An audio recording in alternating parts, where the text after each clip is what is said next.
A sinkhole in a busy part of Taipei has grown, making life difficult for nearby residents. Taiwan's military is prepping for its largest annual live fire drills. A crucial NATO summit gets underway with a message for Moscow. Plus, we take a look at how net zero policies aim to put the brakes on the climate crisis.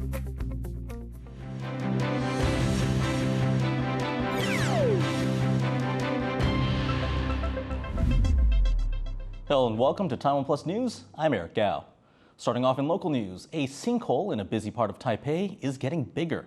As workers rush to repair the damage, nearby residents have found their daily lives upended. Bryn Thomas reports. Crews have worked through the night trying to fix this busy Taipei thoroughfare. Over the weekend, this part of Nanjing West Road caved into a sinkhole caused by a leaking wastewater pipe. But the size of the sinkhole has since grown by 10 times, ruining early attempts to patch the damage. Around 20 meters of road now need fixing, but it could be Thursday by the time the job's done. For locals, it's become a nightmare. The noise isn't the only thing causing people to lose sleep. Engineers say that nearby buildings are safe from collapse, but not everyone feels reassured. And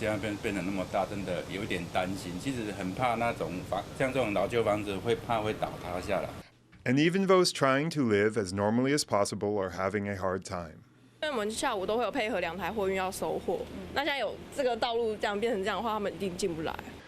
These kinds of problems are not unusual in Taiwan. Recently, a string of urban sinkholes has appeared in different parts of the country. This is the second in Taipei this year. And as repair work continues, questions remain about how to stop more sinkholes from hollowing out more of Taiwan's streets.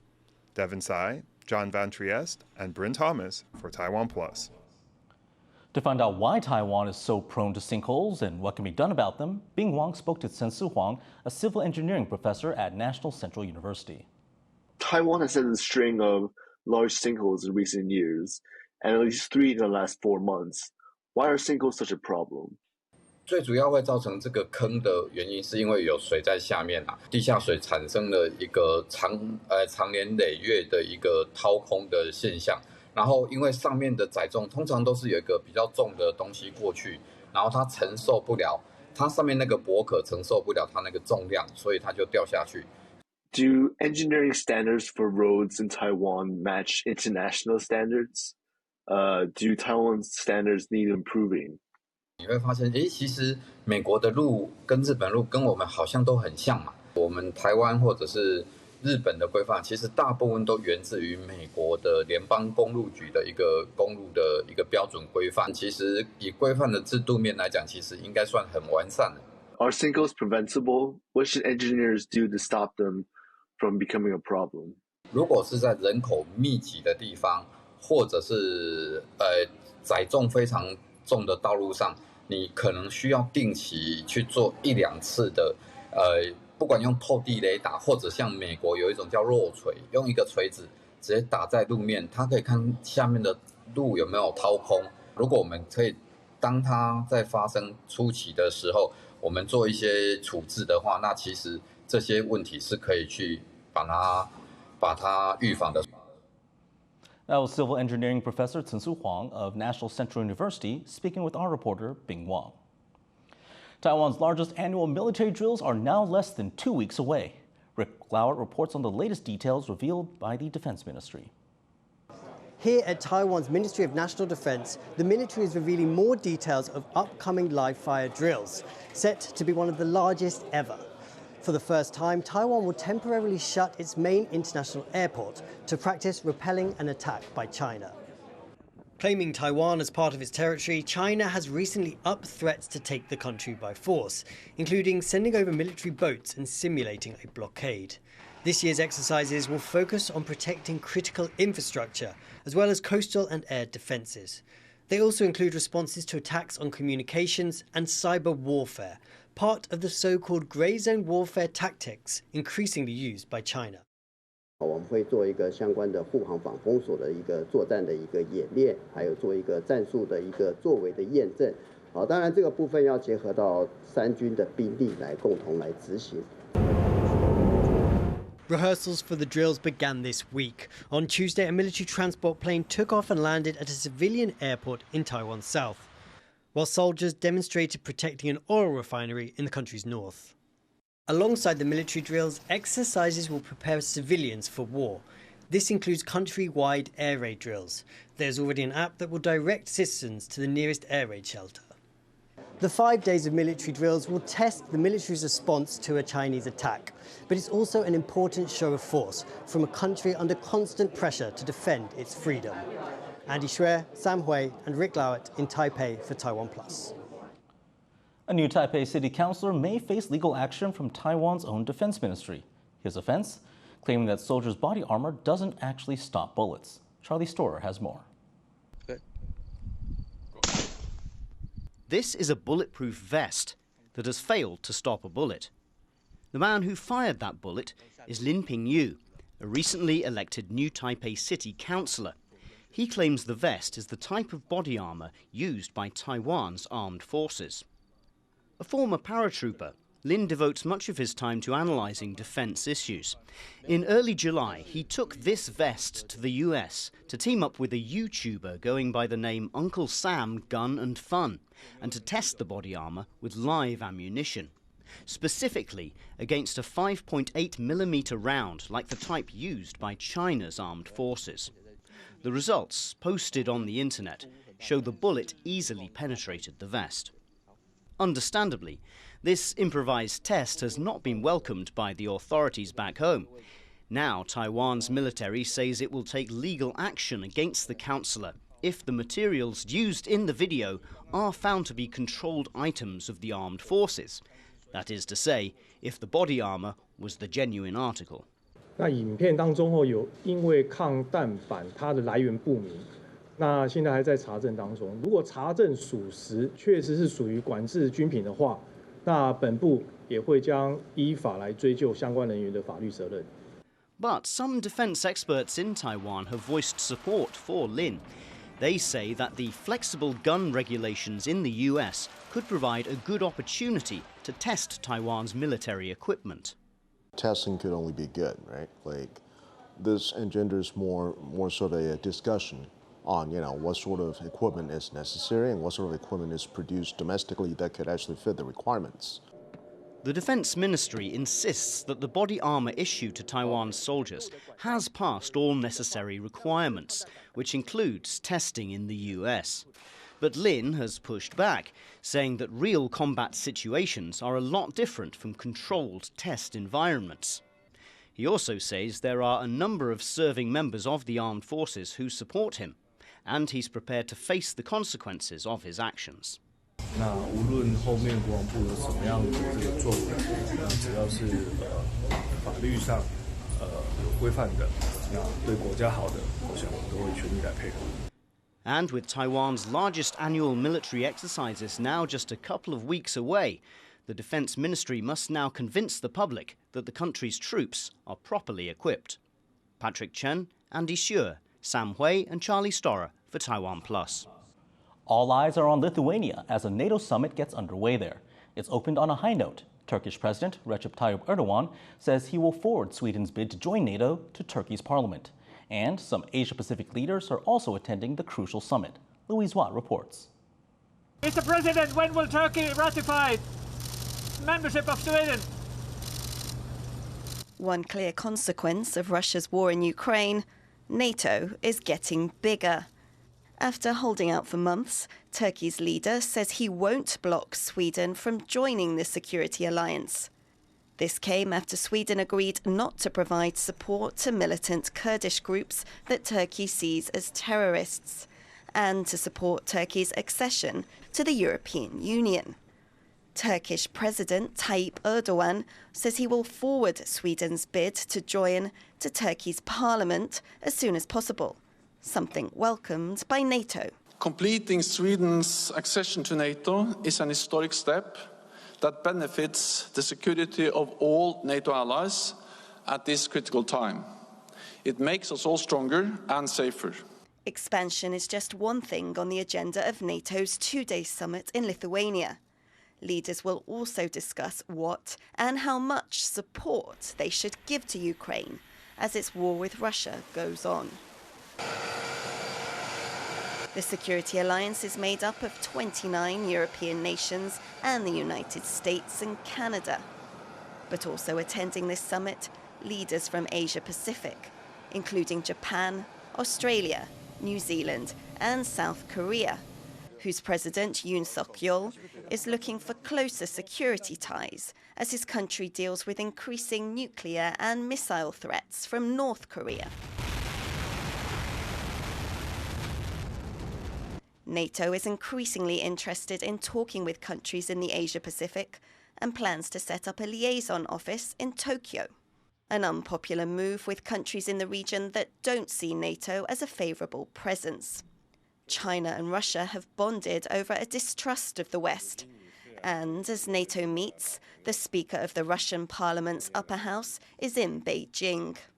Всеобъемлющего партнерства и стратегического взаимодействия наивысшего развития, как вы отмечали, наивысшего уровня в своей истории продолжает поступательно развиваться.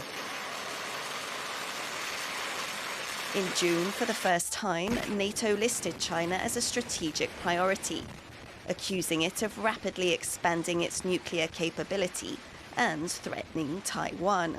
China says this is a smear because its foreign policy isn't in line with what NATO wants. And what NATO wants is to uphold its members' safety and boost neighbouring Ukraine's defence, sending a message to Russia that any expansion of the conflict is unacceptable. Leon Lien and Louise Watt for TaiwanPlus. Paraguay's president-elect has arrived in Taiwan. Santiago Peña, who will take office next month, landed on Tuesday to meet with top Taiwanese politicians, including President Tsai Ing-wen. The two countries are celebrating 66 years of diplomatic ties. Paraguay is one of Taiwan's 13 remaining diplomatic allies, and its only one in South America. Peña has pledged to maintain formal relations with Taiwan amid efforts by China to poach its remaining allies. Peña will stay in Taiwan until Saturday. Paraguay is closer to Taiwan, that I want to spend the next 5 years bringing us together. We are close, but I think that in these moments we need to be closer, we need to be together. China's foreign minister will miss a meeting with top Asian diplomats because of poor health. It's now been over 2 weeks since he last appeared in public. Qin Gang was meant to meet other foreign ministers from the Association of Southeast Asian Nations on Thursday, but China's foreign ministry says it will send another official instead. Last week, Qin canceled plans to meet the EU's foreign policy chief in Beijing. He was last seen in public on June 25th. Tech giant Foxconn has pulled out of an investment project worth almost $20 billion in India. Foxconn, which is one of Taiwan's biggest companies, signed a deal last year to set up a semiconductor and display plant in Gujarat state. But it now says the deal with Indian conglomerate Vedanta is off. Foxconn hasn't given a reason, but says the decision is mutual. Coming up, 4 Taiwanese dance troupes are in France to take part in Festival Off Avignon. Stay tuned.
Welcome back. You're watching TaiwanPlus News.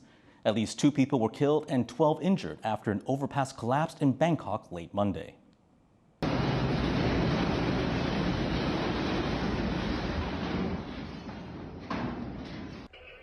500-meter section was part of an elevated road project under construction in Thailand's capital city. The segment of the overpass was being lifted by a crane when it overturned. The concrete and steel section crashed onto vehicles and buildings below. Initial investigations say that the crane wasn't equipped to handle such weight or there had been a malfunction. Workplace accidents in Taiwan kill hundreds of people each year. And with summer temperatures reaching dangerous highs, authorities are clamping down on unsafe work sites. Sandy Chi has the details. Flying a drone over a construction site in Danshui, northern Taiwan. This is Danjiang Bridge, being built in New Taipei. It's a baking hot day, the kind of weather that can make for dangerous work on sites like this. More than 100 people died on construction sites in Taiwan last year. To bring that number down, authorities came here to launch a nationwide crackdown on safety violations. 加强这个热危害的预防，一定要提供降温、遮阳的设施。他们提早11点半就让他们休息，下午2点才工作。On Monday, inspectors found several violations at the bridge's construction site. 那缺失的部分主要是有这个违反坠落危害还有违反物体飞落，还有违反穿刺危害这3大项。 那这个部分当然，缺失的部分我们会要求他们停工，立即改善。In recent years, Taiwan has seen a rise in industrial accidents. Last year, 320 people died, the most in 6 years. Many were migrant workers who do a lot of Taiwan's construction work. Just last week, 2 contractors died. One was electrocuted in Taipei, and the other fell from a rooftop in New Taipei City. A risk that workers at the Danjiang Bridge also face. 现在是一个单塔不对称的一个斜张桥，那塔高大概有211公尺，在上头工作室，它相对的危险非常高。 On Monday, inspectors found 125 violations at 27 sites around the country and handed out fines of nearly $100,000. Ministers hope the summer crackdown will make Taiwan's workplaces safer and help keep laborers from harm. Wang and Chi for TaiwanPlus. The world population has hit 8 billion people and expected to keep growing until the end of the century. While the world's population grows, Taiwan's has declined for the 3rd straight year. Wang finds out why. The world's population hit 8 billion on November 15th last year. The world population began to grow rapidly in the 18th century. The world first hit 1 billion people in 1804. United Nations experts believe the population will reach 10 billion by 2050. Experts say the rapid population growth is due to better health care and access to food. It's helped increase lifespans and birth rates.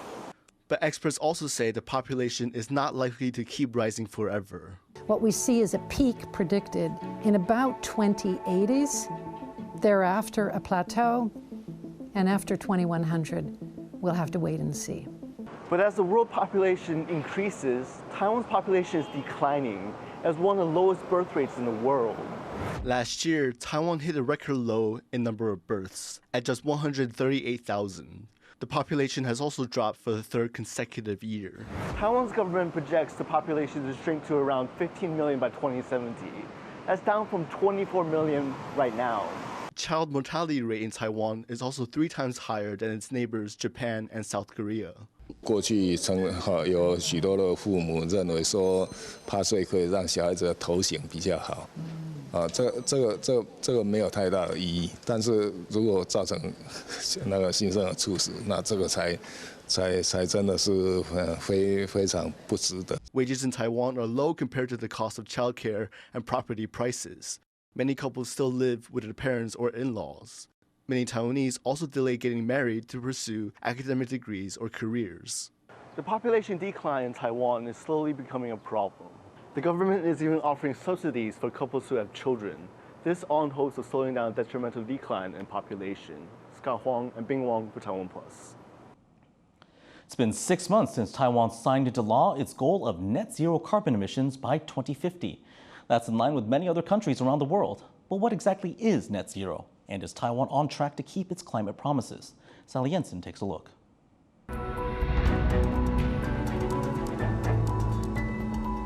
The world is feeling the impacts of the climate crisis. It's now indisputable that the climate crisis is one of the top security threats, not just to the developed world, but to the entire planet, to life on the planet itself. To stop this threat to life on the planet, scientists agree that humanity must drastically cut its greenhouse gas emissions that have caused the planet's average temperature to rise. But that's harder than it sounds. Key industries like aviation and manufacturing rely heavily on fossil fuels. And at the moment, it doesn't look like humanity will be able to cut its emissions quickly enough. Instead, governments and companies have set a target of net zero emissions. But what exactly does that mean? It's a simple slogan that represents a big idea. World leaders have agreed that greenhouse gases need to be removed from the atmosphere at the same rate as they are being released. A balance or net zero. More than 70 United Nations member states have agreed to achieve this by the year 2050. And so has Taiwan, one of Asia's biggest per capita emitters. Therefore, on this critical issue of climate change, Taiwan is determined to join the world in working towards the goal of net zero emissions by 2050. Taiwan's net zero policy has 4 main pillars: transitions in energy, industry, lifestyle, and society. To reach this goal, Taiwan is relying heavily on using renewable energy. The country hopes that using more renewables will also bolster the country's energy security and self-sufficiency in the face of a growing threat from China. Net zero strategy have an implication in terms of the national security. So they say we can lower our energy dependence. Around 280 companies account for 80% of Taiwan's greenhouse gas emissions. Important to global tech supply chains, 25 of them have committed to going net zero, largely due to pressure from their international clients. And as some try to expand renewable energy, others are also looking to find ways to remove greenhouse gases from the air. And this is where net zero hits a roadblock. While there are natural ways of absorbing emissions, like through planting forests and improving soils, removing emissions costs a lot, and the technology doesn't yet exist at the massive scale needed. There's also the risk of so-called greenwashing. That's when companies make net zero pledges but turn to offsetting schemes to continue polluting as before. Commitments to net zero are worth zero without the plans, policies and actions to back it up. Our world cannot afford any more greenwashing, fake movers or late movers. But is Taiwan on track to meet its net zero goals? The transition to renewables appears to be meeting targets. But when it comes to reducing emissions, reaching net zero by 2050 looks like a steep challenge.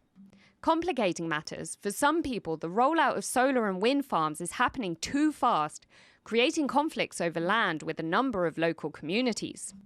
What's more, Taiwan's exclusion from UN climate mechanisms means the country does not face the same international pressure to stick to its net zero goal, nor can it participate in climate negotiations. Meanwhile, the climate crisis is rapidly accelerating, driving disasters across the world.